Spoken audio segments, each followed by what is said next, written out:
Hello everyone, welcome to my channel revise. आज का हमारा टॉपिक है von Willebrand disease. Von Willebrand disease शायद आपने इसके बारे में ना सुना हो, लेकिन ये दुनिया में सबसे कॉमन इनहेरिटेड डिजीज है। तो इसके बारे में हम जानते हैं। सबसे पहले कि वॉन विली ब्रांड डिजीज क्या है। इसको WVD के हम शॉर्ट फॉर्म में इस्तेमाल करेंगे, VWD सॉरी।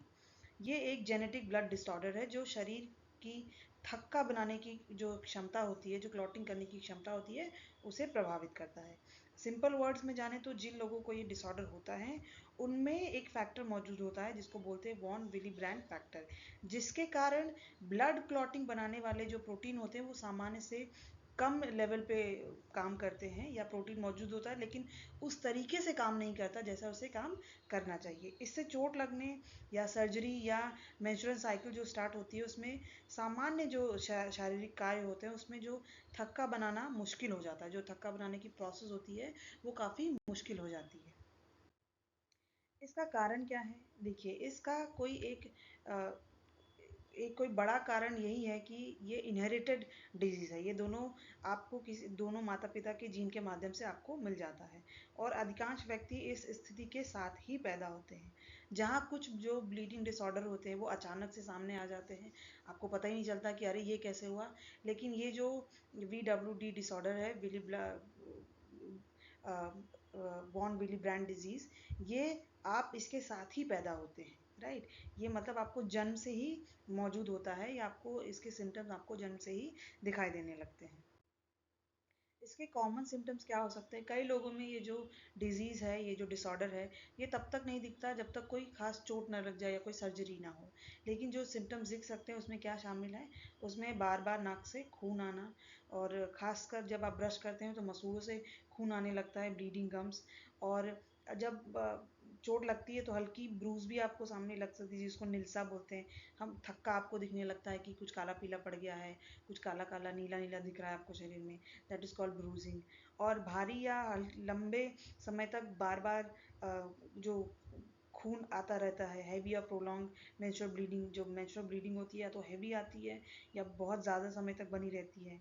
और मामूली कट या डेंटल वर्क के दौरान एक्सेसिव ब्लीडिंग हो सकती है, बहुत ज़्यादा खून आ सकता है। और कुछ मामलों में गंभीर सिम्टम्स हो सकते हैं, जैसे कि ब्लीडिंग, ऐसी ब्लीडिंग जिसको रोकना ही मुश्किल हो जाए। और जब स्टूल पास होता है या यूरिन पास होता है तो उसमें ब्लड आता है, क्योंकि इतना ज़्यादा इंटरनल ब्लीडिंग होती है उसके कारण जोड़ों में तकलीफ हो सकती है, जोड़ों में दर्द हो सकता है, वहाँ पे सूजन हो सकती है। अब सवाल ये उठता है कि कैन इट बी ट्रीटेड? क्या इसका इलाज है? वॉन विली ब्रांड जो डिसऑर्डर है, जो डिजीज़ है, इसका कोई स्थायी इलाज नहीं है। लेकिन अच्छी न्यूज़ ये है कि इसको मैनेज किया जा सकता है, इसको बहुत अच्छे तरीके से मैनेज किया जा सकता है। ट्रीटमेंट इस डिसऑर्डर के प्रकार पे और इसकी सीवियरिटी पे निर्भर करता है कि किस तरीके का है और इसकी सीवियरिटी क्या है। माइल्ड केसेस में केवल सर्जरी के दौरान या चोट लगने के बाद इसमें ट्रीटमेंट की आवश्यकता होती है, और अधिक गंभीर मामलों में विली ब्रांड फैक्टर को बढ़ावा देने या जो क्लॉटिंग एजेंट है उसको बेहतर ढंग से काम करने में मदद करने के लिए कुछ दवाइयाँ प्रिस्क्राइब की जाती हैं, उसके थ्रू इसे मैनेज किया जाता है। साथ ही ये ज़रूरी है कि सेल्फ केयर और जागरूकता भी बहुत इंपॉर्टेंट है इस मामले में। और सबसे ज़रूरी है कि अवॉइडिंग कॉन्टैक्ट स्पोर्ट, यानी कि जिसको ये ब्लीडिंग डिसऑर्डर होता है उनसे अपेक्षा की जाती है कि वो किसी भी कॉन्टैक्ट स्पोर्ट से बचें।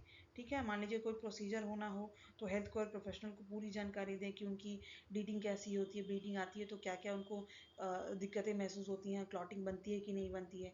ये कैसे होगा? जब वो अपने ब्लीडिंग को कॉन्टिन्यूअस मॉनिटर करते रहेंगे, तब वो अच्छे तरीके से उसको प्रोसेस कर पाएंगे और उसको बता पाएंगे। मान लीजिए किसी को ये डिसऑर्डर है तो सबसे बड़ा क्वेश्चन है, तो क्या किया जा सकता है? मान लीजिए किसी को डिसऑर्डर है तो प्रॉपर डायग्नोसिस और केयर के साथ, इस बीमारी के साथ, इस डिसऑर्डर के साथ एक नॉर्मल और एक्टिव लाइफ जी जा सकती है। और एजुकेशन, रूटीन चेकअप इसके साथ ज़रूरी है, राइट मेडिकल सपोर्ट भी इसके साथ ज़रूरी है, ताकि एक बेहतरीन, एक अच्छी जीवन शैली को अपनाकर एक अच्छा जीवन व्यतीत किया जा सके। आई होप आपको वीडियो पसंद आया होगा, तो प्लीज़ इसे लाइक कीजिए, कमेंट कीजिए, शेयर कीजिए और सब्सक्राइब कीजिए। Thank you so much.